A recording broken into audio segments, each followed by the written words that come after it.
বন্ধুরা, সবাই কি করছো?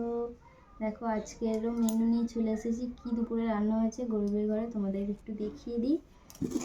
দেখো গরম গরম ভাত, কিন্তু গরম আছে, দেখতে পাচ্ছ গরম গরম ভাত। দেখো গরম গরম ভাত, তারপরে এখানে আছে পেঁয়াজ, লেবুটা দেখেছো? দুটো দাদাভাই বাজার করে নিয়েছে, বড় বড় লেবু এনেছে। আর এখানে আছে সবজির তরকারি।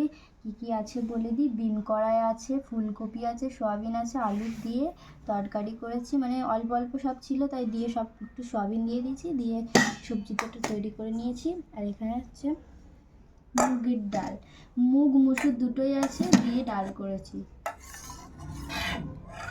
একটু জিরে দিয়ে আর শুকনো লঙ্কা দিয়ে ফোড়ন দিয়েছি, আর মুগও দিয়েছি আর মসুরও দিয়েছি, দিয়ে ডাল তৈরি করেছি। আর এখানে আছে ডিম ভাজা, এই মাত্র করলাম ডিম ভাজা। গরম গরম ডিম ভাজা খেতে খুবই ভালো লাগে ভাত দিয়ে। আর দেখো আর কেমন করে কেটেছি, দেখো লম্বা লম্বা করে কেটেছি, দুজনের দুটো, দেখেছো? এই হচ্ছে আজকের মেনু। তোমাদের যদি ভালো লাগে তাহলে লাইক কমেন্ট শেয়ার এবং পেজটিকে ফলো করে দেবে। আর সবাইকে টাটা।